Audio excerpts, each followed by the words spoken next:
পুরো পৃথিবীর সময় হঠাৎ করেই থেমে গেছে। 1-2 দিনের জন্য নয়, টানা 10 বছর। আর এই থেমে যাওয়া পৃথিবীতে একটা বাচ্চা ছেলে একা পালিয়ে বেড়াচ্ছে। কি বিশ্বাস হচ্ছে না তো? মাত্র কয়েকদিনের নিখোঁজ হয়ে যাওয়া একটা ছেলে যখন 30 বছরের যুবক হয়ে ফিরে আসে, তখন তার গল্পটা শুনে শিউরে উঠতে হয়। সবাই বলছে সে নাকি অপরাধী, 2জন বন্ধুর মৃত্যুর জন্য সে দায়ী। কিন্তু এখানে আসল রহস্যটা কি? আজ তোমাদের শোনাবো কোরিয়ান মুভি ভ্যানিশিং টাইম এ বয় হু রিটার্নের সেই অবিশ্বাস্য গল্প। সাউথ কোরিয়ার হোয়ান আইল্যান্ডে সদ্য ঘটেছে এক ভয়াবহ ঘটনা। এক মাঝবয়সী যুবক একজন বাচ্চাকে শেষ করে পুঁতে দিয়েছে সমুদ্র সৈকতে। একজন নিরীহ বাচ্চার আর কি বা অপরাধ থাকতে পারে? তাই খুনিকে ঘিরে শহরে নেমে আসছে আতঙ্ক। সবাই পুলিশকে চাপ দিচ্ছে যত তাড়াতাড়ি সম্ভব তাকে খুঁজে বের করার জন্য। শুরু হয়েছে বিক্ষোভ। পুলিশও অবশ্য খুনিকে ধরতে তৎপর এবং তারা প্রায় তাকে ধরেও ফেলেছিল। তবে সুরিন নামের একটা বাচ্চা মেয়ে খুনিকে পালাতে সাহায্য করলে সবাই ভাবে হয়তো সুরিনকে খুনি বশ করেছে, আর নয়তো সে একটা পাগল। এই কারণেই তাকে পাঠানো হয় মিন কিয়ং হি নামের একজন চাইল্ড সাইকিয়াট্রিস্টের কাছে। সে গত 3 মাস ধরে সুরিনকে স্টাডি করছে। কিন্তু পুরো শহর তো আর জানে না যে সুরিন কেন খুনিকে পালাতে সাহায্য করেছিল। তাই এই সত্যটা প্রকাশের জন্য মিন তাদের কথোপকথন রেকর্ড করতে শুরু করে এবং এরই সাথে আমরা গল্পের গভীরে প্রবেশ করি। অনেক ছোটতে সুরিনের বাবা মারা গেলে সে মায়ের সাথে একাই থাকতো। কিন্তু সে যখন ক্লাস 4-এ পড়ে তখন তার মা একজন কনস্ট্রাকশন ম্যানেজারকে বিয়ে করে। তবে তার কিছুদিনের মধ্যেই সুরিনের মাও মারা গেলে সে তার সৎ বাবার সাথেই থাকতে শুরু করে, যদিও আদতে সে পুরোপুরি একা। এরপর আরো 2 বছর কেটেছে। এখন সে ক্লাস 6-এ পড়ে। তারা হোয়াইন আইল্যান্ডে কিছুদিন আগে মুভ করেছে তার বাবার কাজের জন্য। পুরনো বন্ধু, পুরনো জায়গা সব ছেড়ে নতুন আইল্যান্ডে এসে কিছুতেই মন লাগে না তার। সে একটা নতুন স্কুলেও ভর্তি হয়, তবে সেইখানেও সে কারোর সাথেই কথা বলে না। আসলে মা মারা যাওয়ার পর থেকে সে আর তেমনভাবে কারোর সাথে মন খুলে মিশতে পারছে না। যদিও তাকে প্রচণ্ড ভালোবাসে, কিন্তু এখনও সুরিন তাকে বাবা হিসেবে মানতে পারেনি। এখানে মাটির নিচে একটা টানেল তৈরির কাজ করছে, যেখানে একটা নির্দিষ্ট সময় অন্তর বিস্ফোরণ ঘটানো হয় এবং এই বিস্ফোরণের ফলে আইল্যান্ড জুড়ে ছোটখাটো ভূমিকম্প লেগেই থাকে। বাবার নাইট শিফটের ডিউটি থাকায় প্রায়ই সুরিন ঘরে একা থাকত। ভূমিকম্পে তার বেশ ভয়ও লাগে, কিন্তু বলার মতো তার কেউ ছিল না। সে চাইতো এই স্বাভাবিক দুনিয়া থেকে এসে অনেক দূরে পালিয়ে যেতে, যেখানে কেউ তাকে চিনবে না, যেখানে অস্তিত্ব থাকবে ওয়ার্ম হোলের। সে এইসব বিষয় নিয়ে সবসময় মোবাইলে, এমনকি তার স্কুলের কম্পিউটারেও সার্চ করতে থাকতো, যদিও সে জানতো এই দুনিয়ার অস্তিত্ব সে কোনোদিনই খুঁজে পাবে না। তার এমন অদ্ভুত স্বভাবের জন্য স্কুলের সবাই তাকে আলাদা নজরে দেখত। অনেকে ভাবতো সে পাগল। কিন্তু এর মাঝে তার সাথে দেখা হয় সং মিনের। সে ছিল ওর মতোই অনাথ, আপন বলতে কেউ নেই। এমনকি সেও তার মতো অলৌকিক জিনিস, আত্মা এইসব নিয়ে আগ্রহী থাকায় তারা ধীরে ধীরে বেশ ভালো বন্ধু হয়ে ওঠে। সং একদিন বলে ইনভাইটিং দ্য গেস্ট নামের একটা বিশেষ রিচুয়াল পারফর্ম করতে। এতে সুরিন রাজি হয়ে গেলেও সে জানায় এই রিচুয়াল পারফর্ম করার আগে তাকে কিছু জিনিস শিখতে হবে। তখন সুরিন তাকে একটা ডায়েরি দেয়, যেখানে সে একটা নিজের কোড ল্যাঙ্গুয়েজ বানিয়ে সেই ভাষাতে সবকিছু লিখে রাখত। এই ভাষা সে ছাড়া অন্য কেউ বুঝত না। সঙ্গে জানিয়ে দেয় যত তাড়াতাড়ি সম্ভব সেও যেন এই কোড ল্যাঙ্গুয়েজ শিখে নেয়, তাহলে তারা এই ভাষাতেই কথা বলবে। বেশ কিছুদিন চেষ্টার পর অবশেষে সং সুরিনের কোড ল্যাঙ্গুয়েজগুলো শিখে নিলে এক দুপুরে তারা inviting the guest ritual perform করে, যেখানে তারা মনে করে যে এই রিচুয়াল ঠিকভাবে করতে পারলে তারা অলৌকিক জগতের কোনো শক্তির সাথে সরাসরি কথা বলতে পারবে। তাই তারা একটা কাগজে দুজন কি চায় সেটা লিখে আশায় বসে রইল যে কখন অলৌকিক শক্তি এসে তাদের প্রশ্নের উত্তর দেবে। তবে সময়ের পর সময় গড়িয়ে যায়, কিন্তু কেউ না আসলে তারা হতাশ হয়ে পড়ে। যদিও এইটুকু সময় তাদের বন্ধুত্ব আরো গভীর হয়ে তারা একে অপরের প্রেমে পড়ে যায়। সুরিনের মুখে প্রায় অনেকদিন পর ফুটে ওঠে এক মিষ্টি হাসি। সং আসার পর তার জীবনের একটা নতুন অধ্যায় শুরু হয়েছে, যেখানে রয়েছে শুধুই আনন্দ। এইভাবে আরো কিছুদিন কেটে যায়। তারা এখন একে অপরের সাথে কোড ল্যাঙ্গুয়েজে কথা বলতে শুরু করেছে। কিছুদিন পর এক বিকেলে স্কুল শেষ হবার পর সং তাকে নিয়ে জঙ্গলের মধ্যে থাকা একটা পুরনো কাঠের বাড়িতে যায়, যেখানে নাকি অন্য ডাইমেনশনে যাওয়ার দরজা আছে। সং এটা সুরিনকে জানালে সে পুরো বাড়িটা ভালোভাবে খুঁজতে থাকে, যদিও এইবারেও তাদের মিশন সফল না হলে সুরিন সিঁড়ি দিয়ে নামার সময় হঠাৎ তাড়াহুড়োতে পা মুচকে গেলে তার হাত থেকে সঙের বানানো একটা মোমের পুতুল গর্তের মধ্যে পড়ে যায় এবং জুতোটাও ছিঁড়ে গেলে সং তার জুতোটা সুরিনকে দিয়ে কথা দেয় যে সে তাকে সব ডাইমেনশনে বিপদ থেকে সারা জীবন রক্ষা করবে, সে তাকে কোনোদিনও ছেড়ে যাবে না। সময়ের সাথে সুরিনের তাইশিক আর জিউক নামের আরও দুজন নতুন বন্ধু হয়। একদিন তারা সবাই মানে সং, সুরিন, তাইশিক আর জিউক মিলে ঠিক করে যে তারা আজ সুরিনের বাবা যে টানেল কনস্ট্রাকশন সাইটে কাজ করছে সেখানে নির্দিষ্ট সময় অন্তর যে বিস্ফোরণ হয় তা দেখতে যাবে। সেই মতো চারজন জঙ্গলের পাশে কনস্ট্রাকশন সাইটে পৌঁছে বিস্ফোরণের অপেক্ষা করতে থাকলে অনেকটা সময় পেরিয়ে যায়।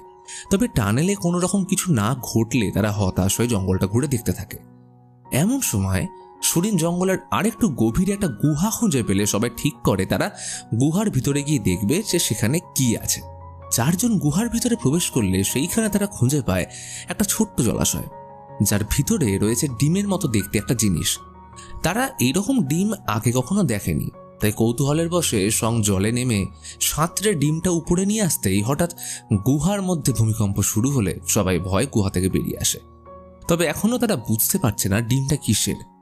তাইশিক বলে যে তার দাদু একবার বলেছিল যে প্রতি পূর্ণিমায় নাকি এই জঙ্গলের মধ্যে একটা গুহা সৃষ্টি হয়। এই সময় কেউ যদি গুহাতে প্রবেশ করে তাহলে নাকি পাওয়া যায় গবলিনের ডিম, যা সময় কেড়ে নিতে পারে। আর আজই হচ্ছে পূর্ণিমা। তবে তার দাদুর এই গাঁজাখড়ি গল্পে সুরিন বাদে কেউই বিশ্বাস করে না। এদিকে সুরিনের আচমকা মনে পড়ে যে তার মায়ের শেষ স্মৃতি হেয়ারপিনটা হয়তো তাড়াহুড়ো এসে গুহাতেই ফেলে এসছে, তাই সেইটা নেওয়ার জন্য আবার গুহাতে ফিরে হেয়ারপিনটা নিয়ে বেরোতেই যাবে তখন এক বিশাল ভূমিকম্পে চারিদিকটা কেঁপে ওঠে এবং সুরিন লক্ষ্য করে যে জলাশয়ের গভীরে আগের মতোই এখন আবার আরেকটা ডিম রয়েছে। তবে সেই দিকে বেশি মনোযোগ না দিয়ে ভয় গুহা থেকে বেরিয়ে এলে দেখে বাইরে কেউ নেই, এমনকি সং তাকে একা ফেলে চলে গেছে, শুধু মাটিতে পড়ে রয়েছে ডিমের ভাঙা টুকরো। সে বুঝতে পারে সং ও তার বন্ধুরা ডিমটা ভেঙেছিল এবং তার মধ্যে কিছু না পাওয়ায় তারা পালিয়ে গেছে।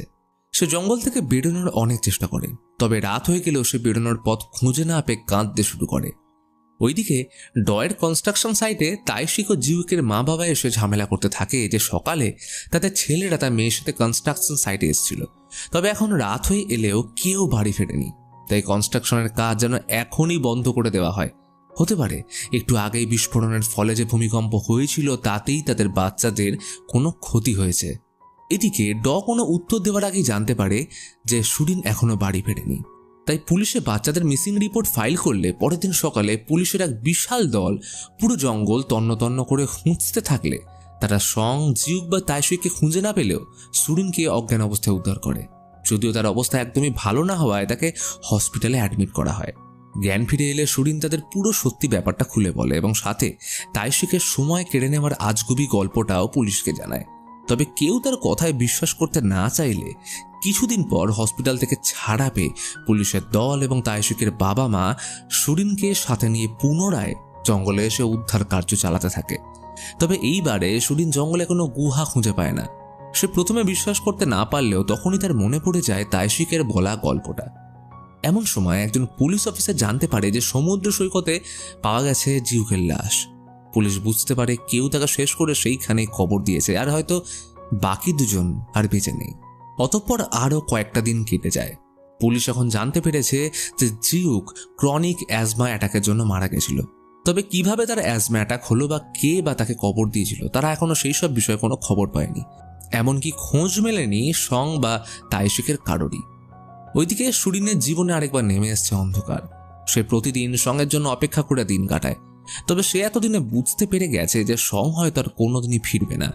কিন্তু একদিন হঠাৎ করে ঘরে সঙ্গের কথা ভাবার সময় সে পিছনের দরজা থেকে একটা অদ্ভুত আওয়াজ শুনতে পেলে সে ঘরের বাইরে গেলে দেখতে পায় একটা মাঝবয়সী যুবক জঙ্গলের মধ্যে দিয়ে পালিয়ে যাচ্ছে। সুরিন তাকে ফলো করতে শুরু করলে হঠাৎ সে পিছলে পড়ে যাওয়ায় ছেলেটা না পালিয়ে তার নাম ধরে ডাকতে শুরু করে।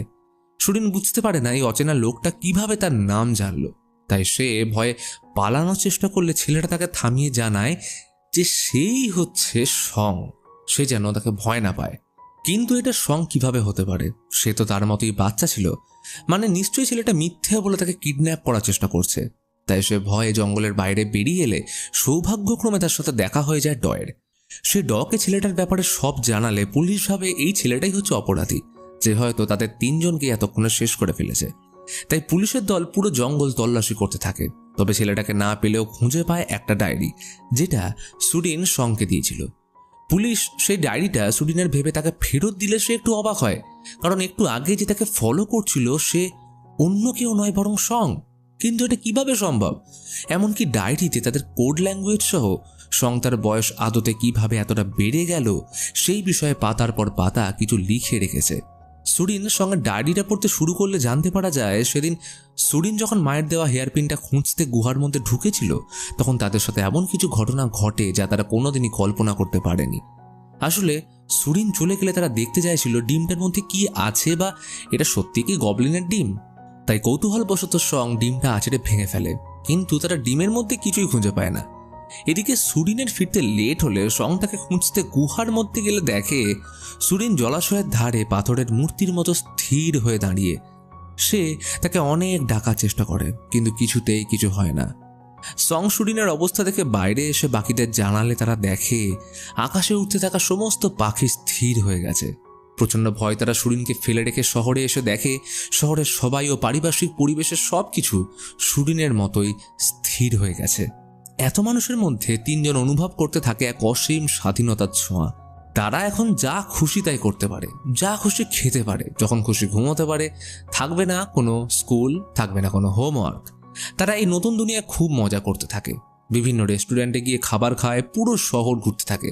কিন্তু এইভাবে অনেকদিন কেটে গেলে তাদের স্বাধীনতার রেশ কমতে শুরু করে এবং তারা ফিরে যেতে চায় সেই আগের স্বাভাবিক দুনিয়ায়। তবে কিভাবে সেইটা তারা বুঝতে পারে না, কারণ এইখানে আয়না অবধি স্থির, তাদের প্রতিফলন আয়নাতে ধরা পড়ে না। একদিন 3 বন্ধু ঠিক করে তারা সমুদ্র পেরিয়ে অন্য শহরে যাওয়ার চেষ্টা করবে, তাহলে হয়তো সময় পুনরায় সচল হবে। কিন্তু সমুদ্র পেরোতে গেলে তারা দেখে সমুদ্রের জল এখন স্থির বরফের মতো। এতদিনে জিউকের শরীরও আস্তে আস্তে খারাপ হতে শুরু করেছে। আগে থেকেই তার অ্যাজমা ছিল, আর এখন অনেকদিন হয়ে গেল সে তার মা বাবাকে আগের মতো দেখতে পায়নি, তাদের ভালোবাসার স্পর্শ অনুভব করতে পারেনি। তাই মানসিক চাপের ফলে তার অ্যাজমা আরও বেড়ে যায়।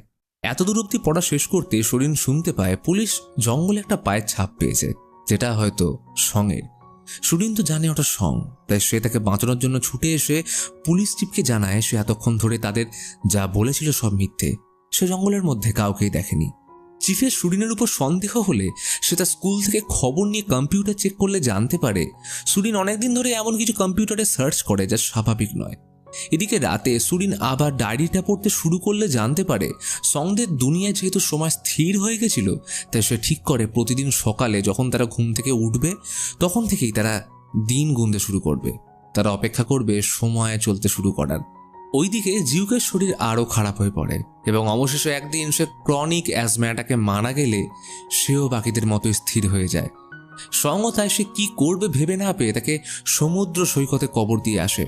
অর্থাৎ কেউ তাকে শেষ করেনি, বরং সে সত্যি অ্যাজমা অ্যাটাকে মারা গেছিল। জিউক মারা যাওয়ার পর আরও 2142 দিন কেটে যায়, কিছুই পরিবর্তন হয় না। এতদিনে বাকি সবার বয়স, শহরের সবকিছু একই থাকলেও সং ও তাইশিক অনেকটাই বড় হয়ে গেছে। তারা এখন 20 বছরের যুবক। দুজন মিলে নতুন করে পড়াশোনা করতেও শুরু করেছে। এতদিনে মানিয়ে নিয়েছে নতুন দুনিয়া। এমনকি ভবিষ্যতের জন্য তারা অন্যদের পকেট থেকে টাকা চুরি করতেও শুরু করে দিয়েছে। কিন্তু তারা এখনো সবসময় আগের স্বাভাবিক দুনিয়ায় ফিরে যেতে চায়, জানে না কবে আবার সবকিছু স্বাভাবিক হবে। সঙ্গে শুধু একটাই কথা মনে হতে থাকে, যদি সে ওই দিনের ডিমটা না ভাঙতো তাহলে হয়তো এখন সে আর সুরিন একসাথে একটা সুন্দর সংসার করতে পারত। আর তাইশিকভাবে সে হয়তো এখান থেকে কোনো দিনই বেরোতে পারবে না, আর এখানেই সে মারা যাবে। সময়ের সাথে তারা পাগলের মতন হয়ে যায়, কারণ এইখানে স্বাধীনতা থাকলেও তারা বড়ই একা। এরপর আরও বেশ কয়েকদিন কেটে গেলে একদিন হঠাৎ সং লক্ষ্য করে যে আকাশে চাঁদের কিছুটা পরিবর্তন হয়েছে, তবে বাকি এখনো সব স্থির। সে বিশ্বাস করে যে হয়তো কোনো কিছুর এবারে পরিবর্তন হতে চলেছে। তাই সুখবরটা তাইশিককে জানাতে গেলে দেখে সে ঘরে নেই। পুরো শহর তাইশিককে খুঁজতে থাকে, তবে সে তাকে কোথাও খুঁজে না পেলে অবশেষে যায় সমুদ্রের ধারে। কিন্তু সমুদ্রের ধারে গেলে শুধু খুঁজে পায় তাইশিকের পোশাক এবং জলের অবস্থা দেখে সে বুঝতে পারে একাকিত্বকে সহ্য করতে না পেরে সে নিজেকে শেষ করে দিয়েছে। স্থির ও জড় দুনিয়ায় এখন সং একা। হয়তো কিছুই পরিবর্তন হয়নি, আর ভবিষ্যতেও হবে না। তাই সেও তাইশিকের মতোই সমুদ্রে ঝাঁপ দেয়। তবে সময়ের এক অদ্ভুত খেলায় সং মারা যায় না। তার জ্ঞান ফিরে এলে সে নিজেকে উদ্ধার করে সমুদ্র সৈকতে। কিন্তু এখন সবকিছুই যেন স্বাভাবিক। সে মারা যায়নি। সমুদ্রে ঢেউ আছড়ে পড়ছে, আকাশে পাখি উঠছে। কোথায় চলে গেল সেই স্থির দুনিয়ার একাকিত্ব? এখন আবার রাত থেকে দিন হতে শুরু করেছে। সবাই নিজের কাজে মন দিয়েছে। সং বুঝতে পারে নিশ্চয়ই আবার সব স্বাভাবিক হয়ে এসছে। তবে তাদের বয়স বাড়লেও বাকি সবার সময় তখন থেকেই শুরু হয়েছে যেখানে থেমেছিল। মানে তাদের জন্য এখন সময়টা একদমই স্বাভাবিক। সুরিন ডায়েরিটা পড়া শেষ করলে সে বুঝতে পারে এখন সং নিশ্চয়ই তার জন্য জঙ্গলের পুরনো কাঠের ঘরটা দিয়ে অপেক্ষা করছে, যেখানে একসময় তারা অন্য ডাইমেনশনে দরজা খোঁজার জন্য গেছিল। তাই সুরিন লুকিয়ে জঙ্গলের কাঠের ঘরে এলে সেইখানে সংকে এতদিন পর এমন অবস্থায় দেখে তাকে জড়িয়ে কাঁদতে শুরু করে। সুরিন লক্ষ্য করে যে সং তার জন্য দেওয়ালে ক্যালিওগ্রাফি বানিয়েছে, যা ছিল তার স্বপ্ন। আসলে এতদিন ধরে স্থির পৃথিবীতে সে সুরিনের ছোট্ট একটা স্বপ্ন পূরণের জন্য শিখেছিল মোমের মূর্তি ও ক্যালিওগ্রাফি বানানো। সুরিন এইটা দেখে প্রচন্ড খুশি হয়ে তাকে জানায় সে সবাইকে বুঝিয়ে বলবে সে এইটাই হচ্ছে সংমিন। কিন্তু এখন তার বয়স অনেক বেড়ে গেছে। এই পাগলের প্রলাপ কেউ বিশ্বাস করবে না, তাই সং কাউকে এই বিষয়ে জানাতে বারণ করে দেয়। এতদিন পর চলমান দুনিয়ায় ফিরে এসে সঙ্গে সবকিছুই অদ্ভুত লাগতে শুরু করে। এত বছর ধরে সে কোনো আওয়াজ শোনেনি, অস্তিত্ব ছিল না মাধ্যাকর্ষণ শক্তির। সে যা কিছুই উপরে ছুটত সব স্থির হয়ে যেত। কিন্তু এখন পরিস্থিতি আলাদা। তাই সুরিন গোপনে তাকে প্রতিদিন অভ্যস্ত করতে থাকে স্বাভাবিক দুনিয়ায় চলাফেরা করার জন্য। এই কারণে সুরিন ঠিক করে এইবার সে সবাইকে জানাবে সঙ্গের সাথে আসলে কি হয়েছিল এবং সে অপরাধী নয়। প্রথমে সে তাদের স্কুলের এক বন্ধুকে জানায়, তবে সে সুরিনকে পাগল ভেবে তাকে পাত্তাও দেয় না এবং সঙ্গের দেওয়া ডায়েরিটা জলে ছুঁড়ে ফেলে দেয়। ওইদিকে পুলিশ এখনও সঙ্গের খোঁজ করে গেলেও তারা তাকে খুঁজে না পেয়ে শহরের চারিদিকে লাগিয়ে দেয় পোস্টার, কারণ সে এখন কোরিয়ার মোস্ট ওয়ান্টেড ক্রিমিনাল। এরই সাথে আরও কিছুটা সময় কেটে যায়।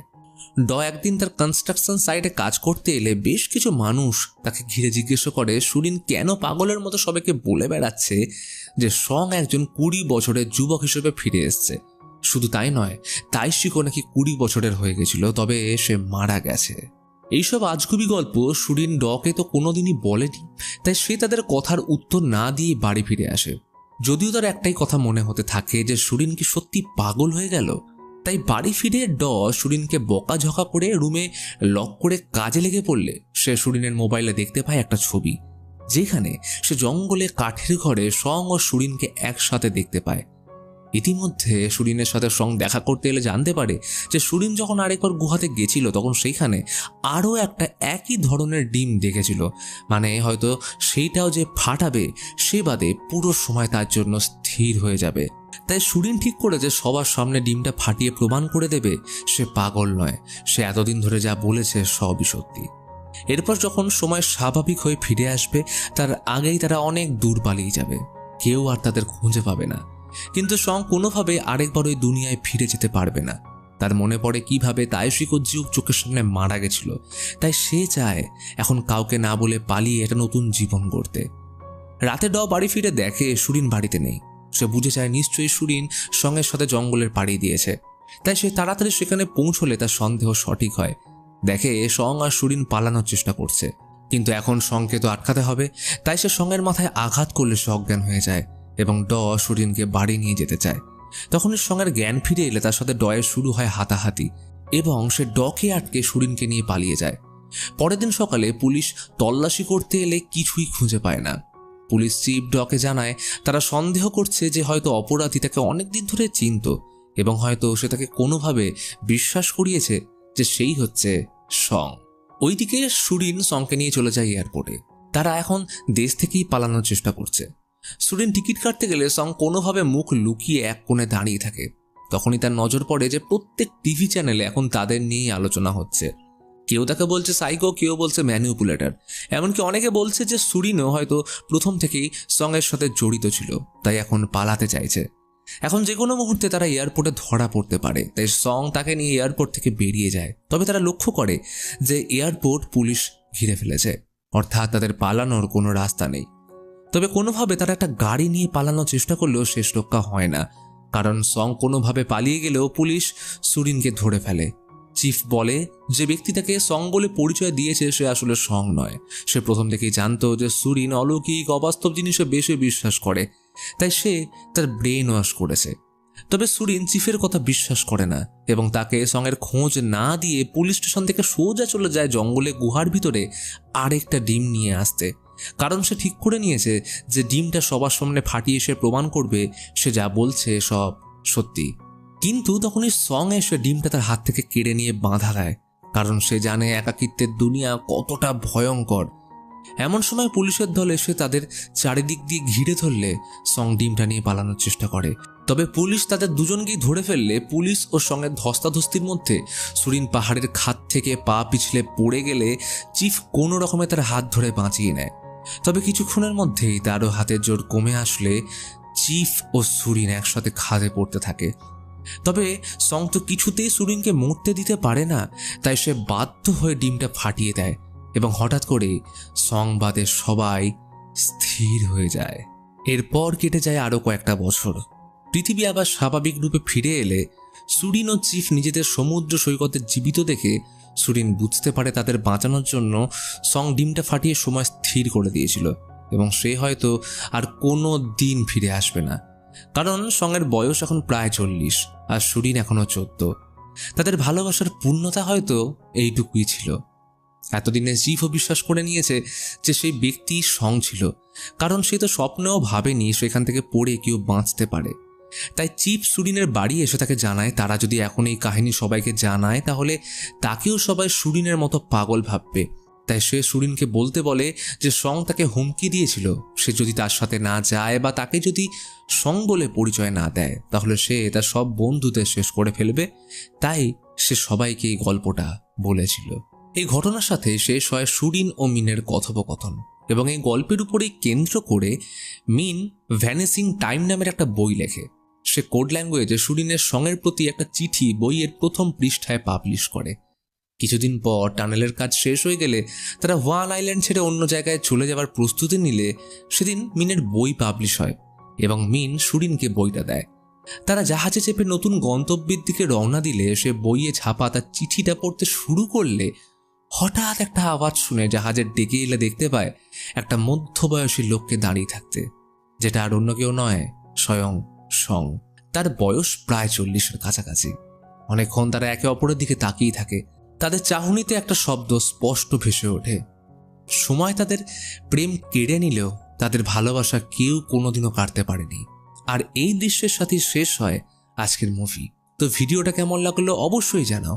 আর আমার সাথে আড্ডা দিতে হলে ভিডিও ডেসক্রিপশন চেক করো, সেইখানে আমার সোশ্যাল মিডিয়ার লিঙ্ক দেওয়া আছে।